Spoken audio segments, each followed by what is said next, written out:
I looked forward to it every single year.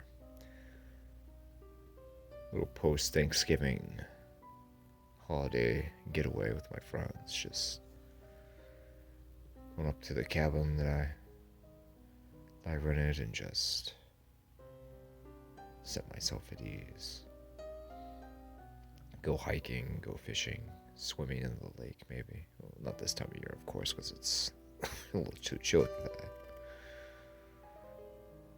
Campfires, barbecues, making s'mores, telling scary stories to each other around the fire.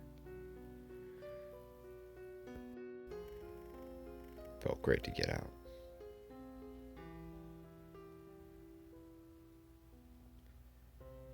This particular time, we really wanted to do it big. It'd been a rough couple years for everyone, and we'd figured that we really live it up this time.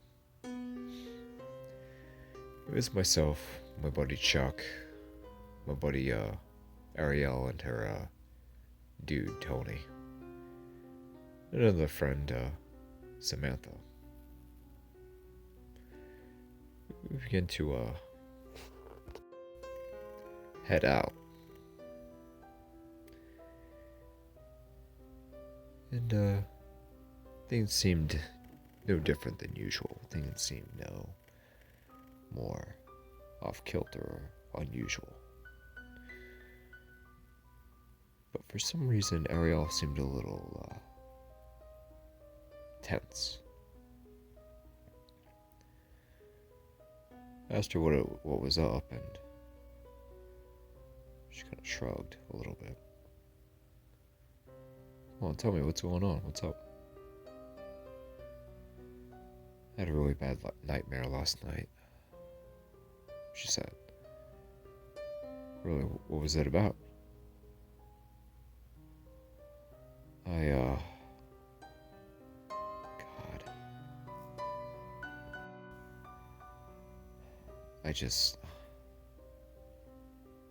You can tell us. We won't judge you. She took a deep breath and exhaled. I had a dream that all of us were murdered up at this cabin. It was horrible. All of us looked around the car.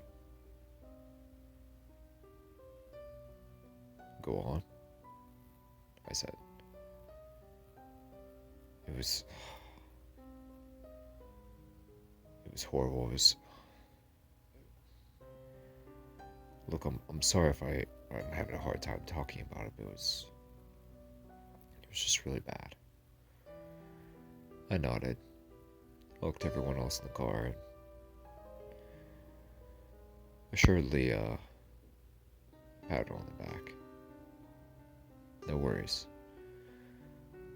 I've brought my 357 with me, and everyone else has either a knife or a gun on them. We should be safe. Plus, this is a fairly secluded area. Not many people know about it. That's exactly what I'm afraid of, said Ariel, lightly. Babe, don't worry about it. Everything's gonna be alright. Troy said, patting her on the back. Everything's gonna work out for the best. We're gonna have a good time this weekend. Just enjoying ourselves by the cabin. Just getting away from everything and just releasing our stress. She nodded reluctantly, and we continued on. Chuck was going through a canister of peanuts and was rather enjoying himself when he uttered, "Hey, Winston, you remember that old urban legend about that dude with the axe that lives up here?" I rolled my eyes and nodded. "Yes, of course. Chuck, I know all about that. You know they never caught that guy, right?"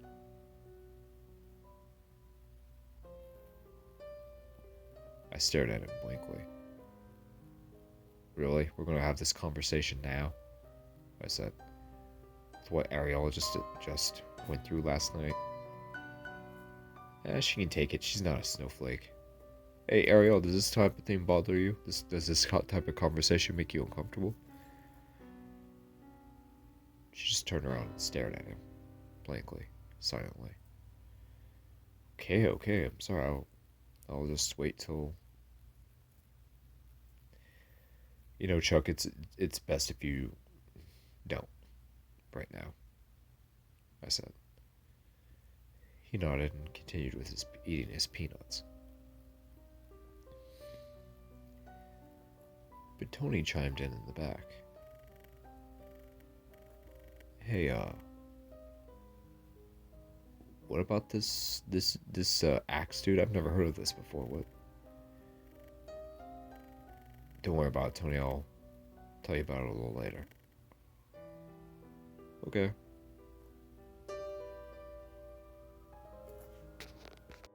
Oh, he's gonna hack us all to bits. Samantha laughed sarcastically while rolling a joint. I turned around and stared at her. What? We all know that urban legend is bullshit. There's nothing to it. I shook my head.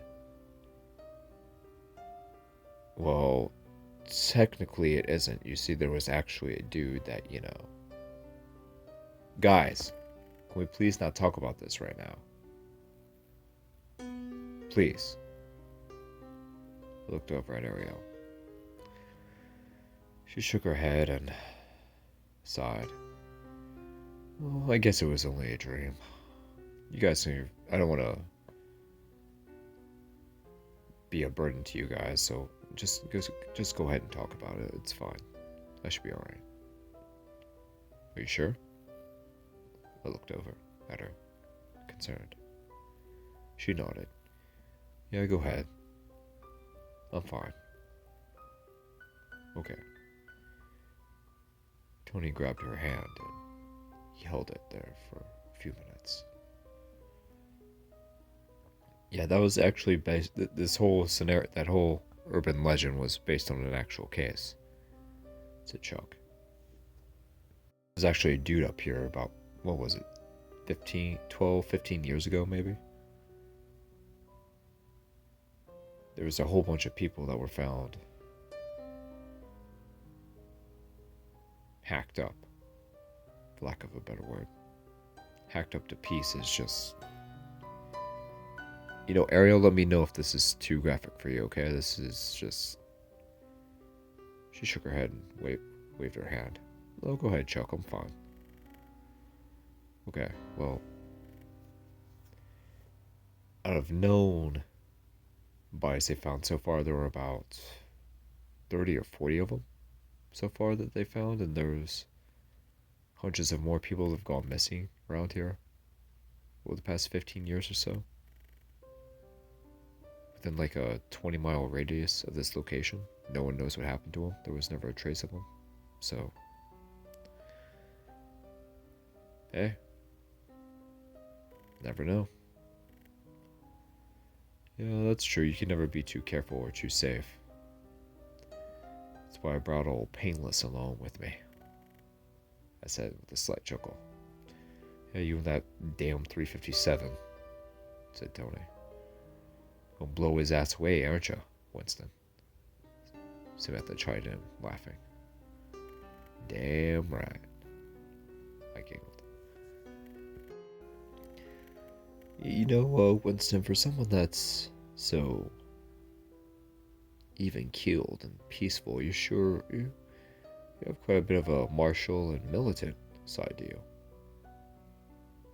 said Samantha. I nodded. Yeah, that's true. I just, like to be prepared for any situation that might arise. I believe in defending myself and defending others. I'm a peaceful guy, but if and when I ever need to, I'm ready to do it if I need to. Yeah, I'd never peg you for a guy that's as well armed as you are. Well, it is what it is. Guy's gotta do what a guy's gotta do to protect himself and others in this world. So, that's true. She said. Winston one day is gonna go full Rambo on us and just go out in the woods and... Tony said, laughing. You never know. You never know, Tony. I might even start talking like this and get myself a machine gun and go after that old axe-wielding maniac and just blast his ass over. Everyone laughed. Yeah, what you laughing at? Want to taste some of this leg? Come here. God, you're funny, said Ariel. I know. Finally, we get to the cabin.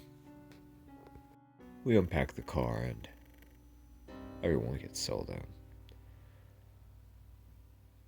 Find our separate rooms and get our luggage situated.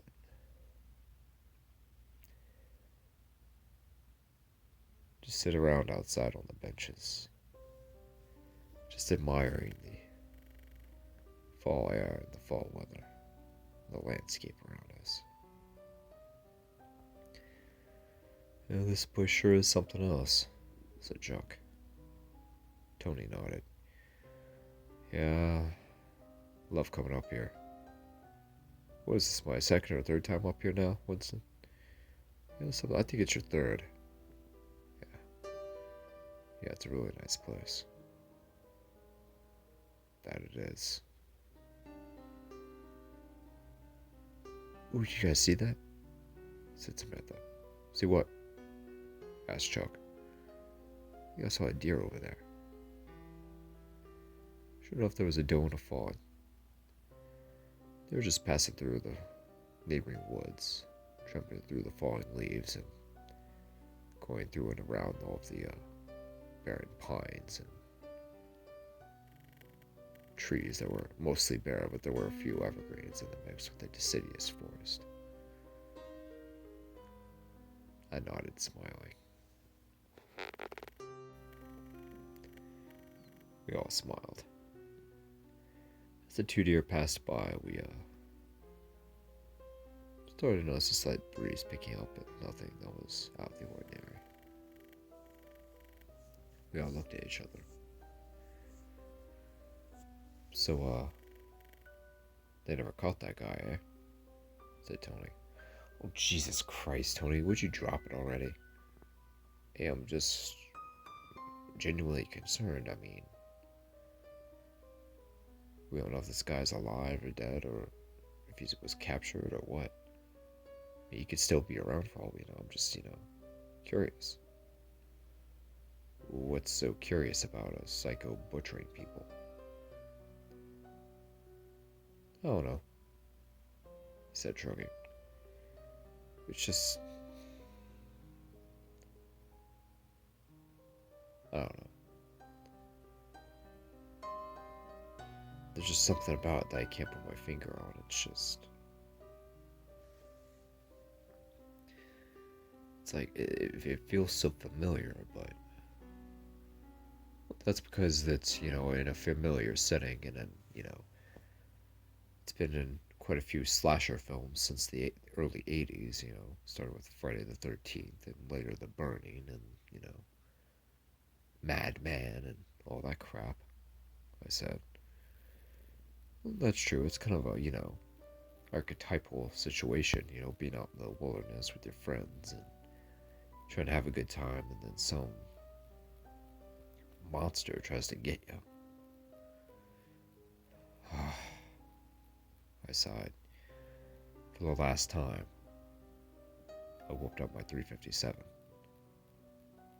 I've got this, I said with a confident smile. Put your mind at ease. I've got this, my buddy. The 357 shined. Silver steel. Flawless. Okay, I believe you, he said. As long as we stick together and don't, nobody runs off, then we'll be fine. Put my 357 back in the holster. Besides, there hasn't been a disappearance or a murder for several years now. The guy has either moved on or died off somehow. Maybe, said Chuck. Screw it, let's get some grub. I'm hungry, said Samantha, as she lit up the joint. And that's to increase your appetite, I take it. She nodded, exhaling. Damn right. Yeah, thanks. We fired up the grill and began to cook some burgers and hot dogs. Had some potato chips as a side and some soda and beer if anyone wanted any. We relaxed, had some food, and after that we began to meet. We began to gather on the campfire and make s'mores. Cooked some marshmallows, got the graham crackers and the Hershey's. Ah, the delicious goodness.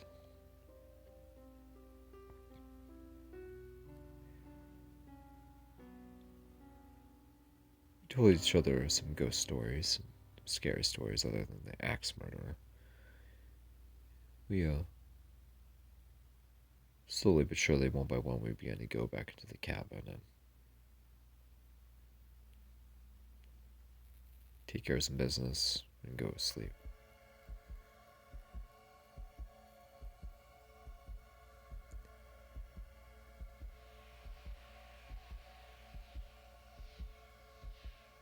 Started to fade out around midnight when I heard a scream from Ariel and Tony's room. Oh, here we go again, I said. I know they're passionate lovers, but Jesus Christ, can they just keep it Another blood-curdling scream, high-pitched, from Ariel. I got up, opened my door, went down the hall, and knocked on the door. Ariel, what the hell is going on? Winston, she whispered.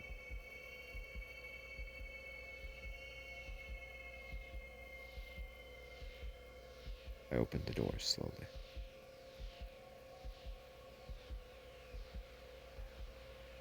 Only to find Ariel in the bed, curled up in a ball, and Tony hacked into several pieces. His head cut off, his arms and legs cut off.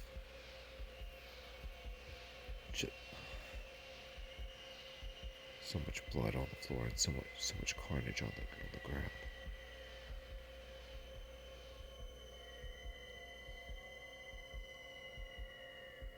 Slowly I look up at Ariel. What the hell happened? I don't know.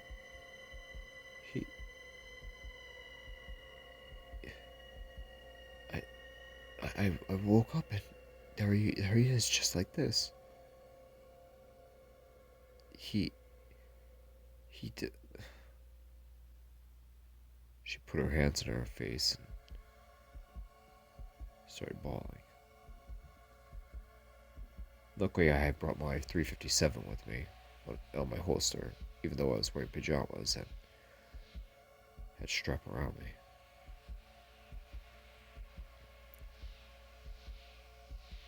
Slowly, I began to exit out of the room. Ariel, stay here and be quiet, I said.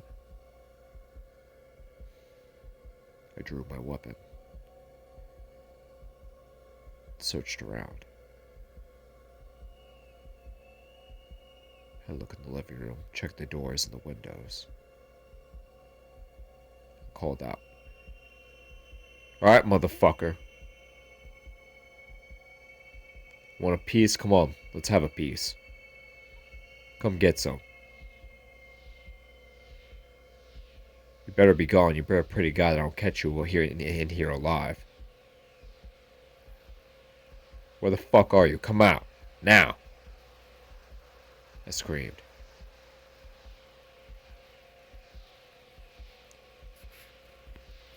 No answer. Come on, old Payless is waiting for you, bitch. Come on. Come on. Who do you think you're fucking with? Come on. Get out here. Chuck opened the room to his door. The door to his room. And so did Samantha. Both of them were looking at me confused. Winston, what the fuck are you doing? Yelled Chuck. Go to Tony and Ariel's room, I said, gritting my teeth. Samantha and Chuck both went in, cracking the door, poking their heads inside. What the fuck? Screamed Chuck. Samantha screamed, cupping her hands over her mouth. They both looked at me, terrified. I nodded. Call the police. I can't on mine. I have no service.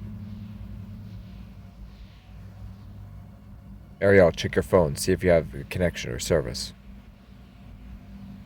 The three of us checked their phones, and unfortunately no one had service. Okay. You guys have,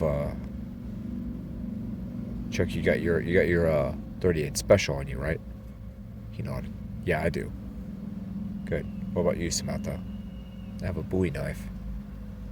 Ariel, you got anything to protect yourself? I have a pocket knife. How big is the blade? Only about 3 inches. I shook my head. Looked into the kitchen and saw a really huge kitchen knife. Alright, this will work. I pulled it out and gave it to her. Alright, you guys don't worry.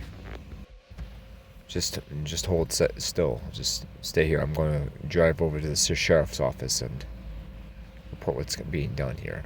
What just happened here, okay? Everyone nodded. Slowly I went outside. My weapon still drawn. I unlocked the door, opened the door, went outside, locked the door quickly again. Put the deadbolt lock on. Put the chain on as well. I'll knock and identify that it's me, okay? So I go out to the car. I have a look around the woods.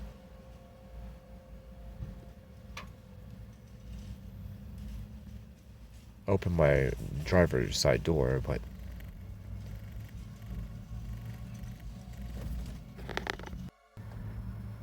I look down and only to my horror that my front driver's side tire had been slit.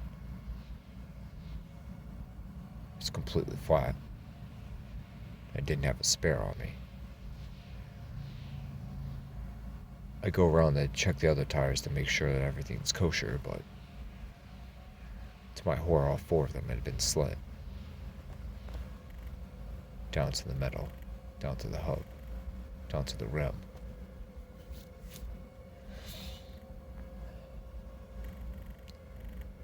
I look around the woods, check the perimeter of the cabin. You're gonna fucking get it, I say to myself.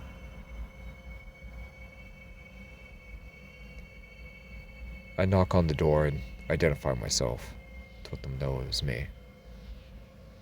They open the door. What the hell happened? What's going on? Said Chuck. All 4 of my tires have been slid and I don't have a spare. What? Come on. Come outside. All of you. Come outside. I'll show you. Everyone was mortified at what they had seen. We have no way out of here other than walking. Right, I said, nodding. What the hell are we going to do? Said Ariel. I don't know, kiddo. It's just... I don't know. How far is the nearest police station? Asked Samantha. About 7 or 8 miles from here. Jesus, are you serious? Said Chuck. Yeah, dead serious. God, said Ariel. Alright guys, let's keep our head above ourselves. We just need to not lose our heads here and just stay calm, okay? Easy for you to say, said Samantha. Okay, let's just go back inside and wait for morning, okay? Do you think one of us should we should walk to the nearest police station? I really don't know. I'm just really confused right now.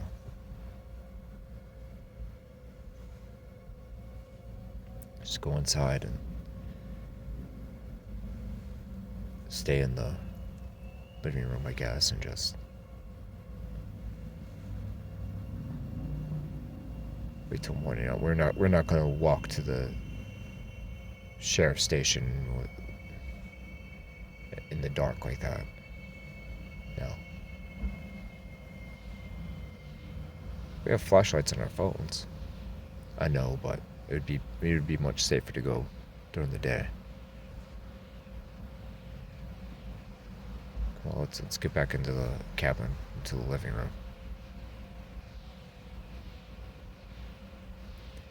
We went inside.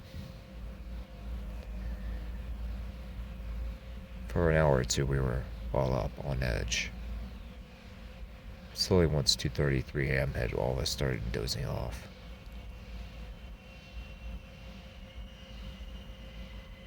I tried to stay awake, but it's to no avail.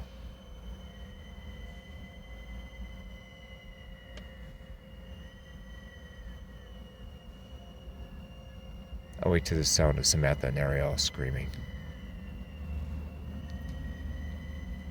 Chuck's face had been completely hacked. Someone smashed his face in with an axe. Still see the cut mark right on his face. Drew my weapon.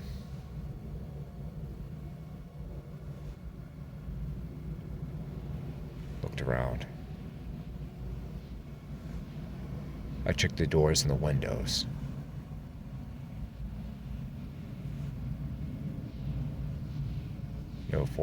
No signs of forced entry.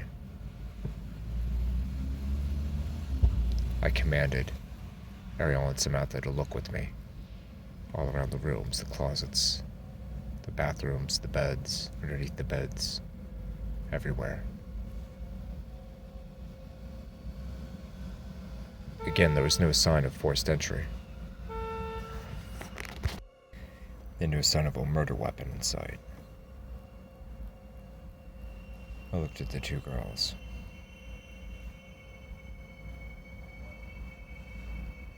Put my hand on my chin and thought to myself, it had to have been one of them. I thought to myself, had to be.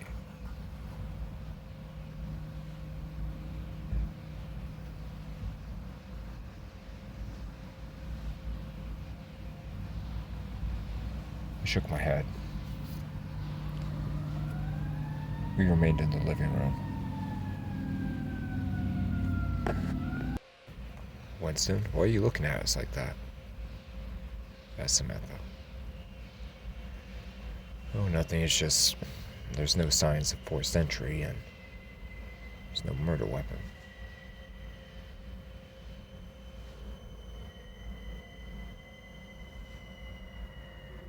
Every single murder happened when I didn't have my eyes on either of you two. Said, thinking to myself, said to them. You calling us murderers? Said Ariel. No, it's just the evidence points to something fishy happening within our group. That or some kind of ghost.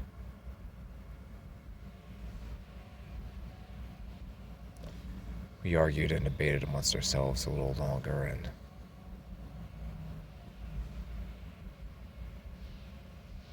we tried staying up, but for some reason or another, we couldn't stay up. We were both so exhausted from so exhausted from the day.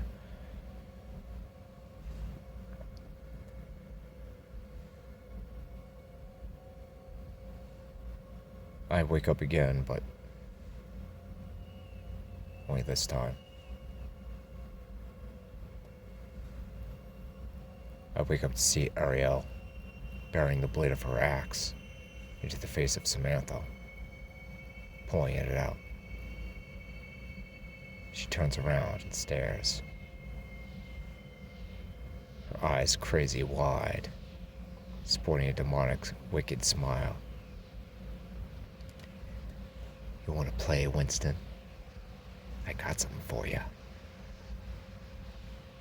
Ariel, what the fuck? I screamed. She buried the blade of her axe into Samantha's face one final time and took it back out. Winston. Ariel, what the fuck is this? Winston.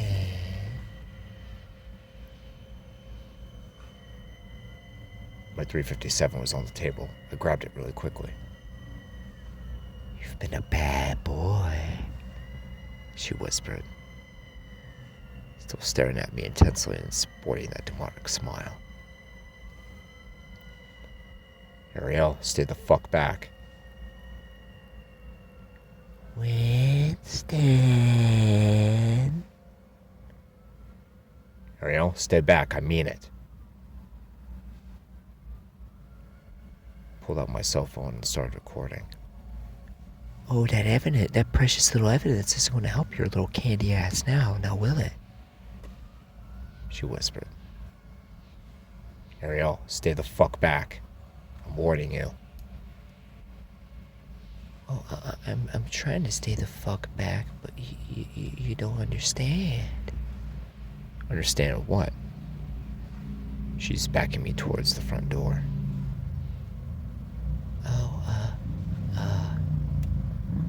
She smiled once again. Just then an explosion at the front door.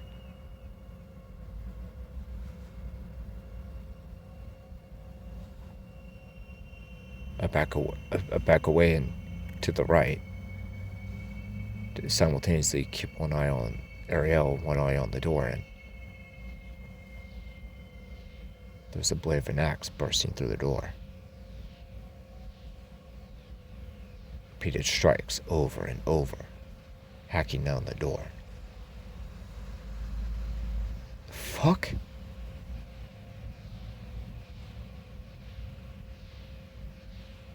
Finally, an opening appeared in the door, and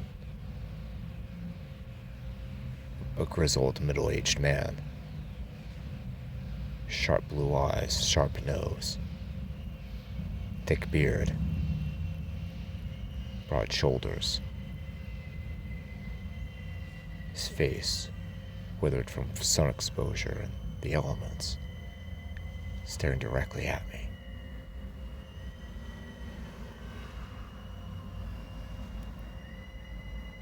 He rammed his large hand and arm through the opening and unlocked the door and began to open it. Come get some, whispered Ariel. She smiled demonically and laughed.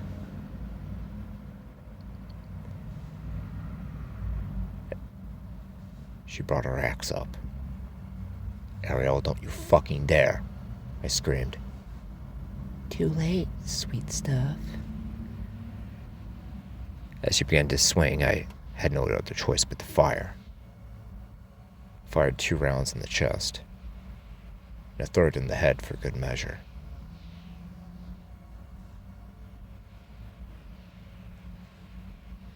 I looked over at the door, and the man was no longer there. The door was cracked, but he had not entered.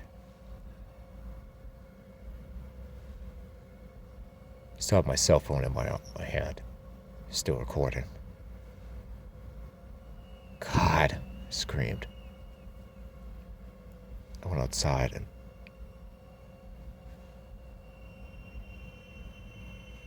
looked for the man.